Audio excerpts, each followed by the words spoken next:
Welcome to today's episode of Gurbani Reflections. I'm your AI companion, Akar, here to guide you on a journey through the profound teachings of the Guru Granth Sahib. All right, ready to dive into some seriously deep waters today. We're talking the Guru Granth Sahib's opening verse, full on, word by word. What's it mean? Why does it matter? The whole deal. This verse, it's not just an intro, it's like the DNA of Sikh belief, all through the Guru Granth Sahib, echoing that core message. Okay, so like that song stuck in your head, but instead of catchy, it's like deeply profound, right? And just shows up how many times? 568, sometimes the full verse, sometimes woven in with that repetition. The Guru Granth Sahib saying, pay attention. Giant neon sign flashing essential truths right here. So we call this the Mool Mantar, yeah? You'd think. It's known as Mool Mantar, Mangalachran, but here's the thing.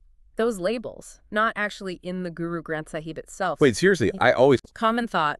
But some folks, they'd argue those labels are like cramming this profound verse into a tiny box, right? Mantra. It makes it sound like a chant. All about the sound, not the meaning. Mangalachran. That's just an opening prayer for one book. So if it's not a jingle or a book intro, what's it getting at? Think of it as a guide to becoming, not reciting, but living these words, like embodying divine qualities in your life. The whole Guru Granth Sahib, it's about this becoming, and this verse, the starting point. All right, I'm ready for this journey. Let's break it down word by word. Starts with ek onkar, sometimes written 1-0. This is it, the bedrock, declaring oneness in everything. So not just one God, but one reality. Everything's connected. Exactly. And the beauty is this oneness, it's not some abstract idea. It's calling you to find that unity within yourself, your thoughts, words, actions, everything. How can you reflect that interconnectedness you see all around? Whoa, okay. That's way more than just a concept. It's like a challenge to live in alignment with that. So after ek onkar, what comes next? We've got Sat Name, pointing us towards eternal truth. The reality under all the surface stuff. Sat being truth, name. Often translated as name, but goes way deeper here, right? Think of it like the essence, the very being of the divine. That which never changes, always true. Imagine a diamond. Cut it different ways, give it names. The SF is still the same. So ek onkar, we see the interconnected web, then sat name. We're aligning ourselves with that unchanging truth at the core of it all. And this links back to how the Guru Granth Sahib talks about the divine. No one name, but reflected in tons of virtues. Satnam is recognizing that. Beyond labels, yet present in every expression of truth. It's like we get so caught up in labels, we miss the essence, the actual truth behind it all. The Guru Granth Sahib's always nudging us. Look deeper. Connect with that timeless truth inside yourself. That's where Satnam comes alive. Okay, my mind is already blown and we're just getting started. Hit me with the next piece. Next is Kartapurak, introducing the creator being. Not some distant deity, but active right here, right now. Karta, creator, and Purak, being. So it's emphasizing this creator is present, engaged in creation. Exactly. The Guru Granth Sahib is clear. The divine isn't separate, it's within us, within everything. Kartapurak, not just a title, it's a reminder. You carry that divine spark within you too. So every interaction, every moment, it's infused with that awareness. Powerful. Okay, what's next on this journey of becoming? Nirbhau, meaning fearless. Ooh, a quality I think we all could use a bit more of. But for the creator being, what's that even mean? Think about it. The creator, the ultimate reality, it has nothing to fear. Nothing can threaten its existence. So are we supposed to become immune to fear? Just shrug off any danger? Less about being fearless, more about tapping into the source of fearlessness. The Guru Granth Sahib has verses about this. Remembering the fearless creator, it can actually dispel our anxieties. Shifting our perspectives. We ground ourselves in that connection, we find courage. Exactly. Not ignoring fear, but transforming our relationship to it by tapping into something much bigger. And that kind of courage. It leads to a more authentic, fulfilling life. Now that I can get okay, fearless, check. What comes next? Nirvair. Free from enmity, that anger, resentment, all that stuff that festers. So if nirval is inner strength, is nirvair of compassion, even for like people we consider enemies? You got it. It reflects the boundless compassion of the divine, no holding grudges, embracing everyone. The Guru Granth Sahib even suggests through the Guru we can reach a state. No enemies, only family. Wow. seeing the whole world as family, no more us versus them. It's about realizing holding on to anger, it only hurts us. Nirvair, it's that internal shift. Release the burdens, choose love, compassion instead. Okay, we're just a few words in. This is already a masterclass in personal growth. This is incredible. What's next? Fasten your seatbelt. We're getting into Akal Marat, one of the most mind-bending concepts. Akal Marat.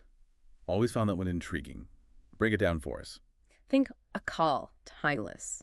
Beyond how we understand time, Marat usually means form, image. So Akal Marat, the creator is beyond our limited ideas of time, of form, those boxes we try to put things in. Exactly. Expanding how we understand the divine. We try to shrink it down to something we can grasp, an image, a statue. But Akal Marat says, think bigger. It's not about outward rituals, but inner awareness, right? Exactly. Your spirit isn't bound by your physical body or the clock on the wall. Akal Marat reminds us, cultivate that timeless awareness, make it constant. Spirituality isn't a once-a-week thing, it's tapping into that always-present essence. It's about recognizing we're not just physical beings bound by time. There's something bigger within us, something eternal. And connecting with that eternal part, that's what it means to embody Akal Marat. This is heavy stuff, but also incredibly freeing. Absolutely. Ready for the next piece? Bring it on. Ajuni, meaning unborn. Unborn. So we're continuing with this idea that the creator exists outside of our typical understanding of time, of form. Think about it. Just as the creator isn't limited by physical form or linear time, it's also beyond the cycle of birth and death as we experience it. Okay, makes sense, but we're not exempt from that cycle. What's it mean for us to embody Ajuni? It's not about literally escaping birth and death. It's about transcending the limitations of our ego, that feeling of separation from everything else. So connecting with that part of us that's eternal, existed before this physical form, will continue after. You got it. The Guru Granth Sahib talks about breaking free from the cycle of spiritual deaths that we experience. Spiritual deaths. What does that even mean? Think about it. How often do we get caught in negative thoughts? Limiting beliefs, bad habits.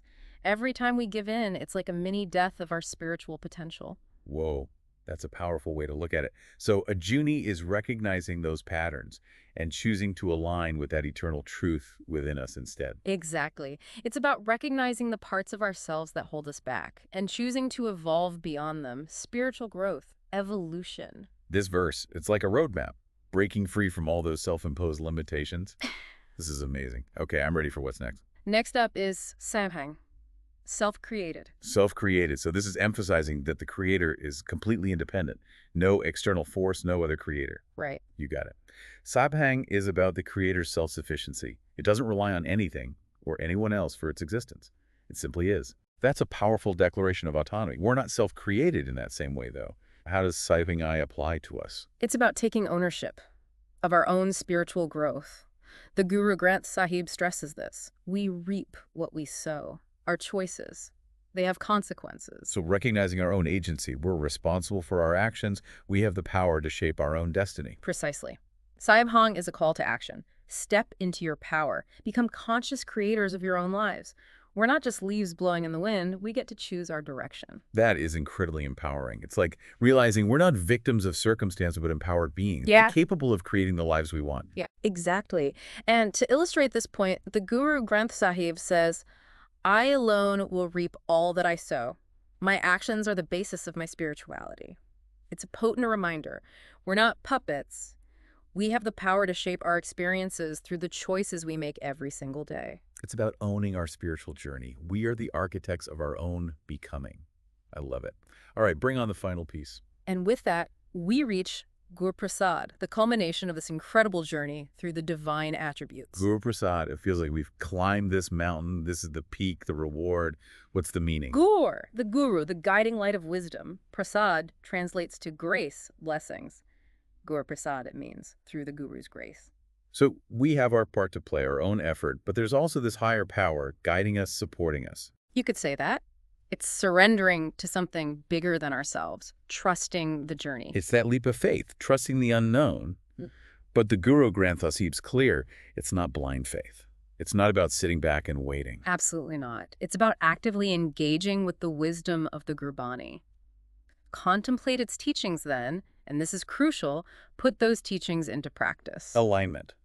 Our actions matching the wisdom we receive. Not just reading or listening, but embodying. Exactly. Integrating the guru's wisdom into who we are. It's like we're given this whole toolkit, right?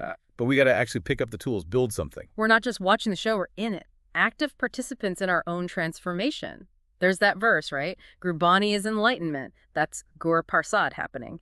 We open ourselves up, the teachings, they light the way. Here's the past, now walk it.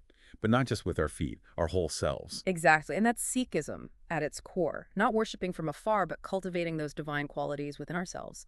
We become those principles out in the world. Okay, so, like, recap of this crazy journey.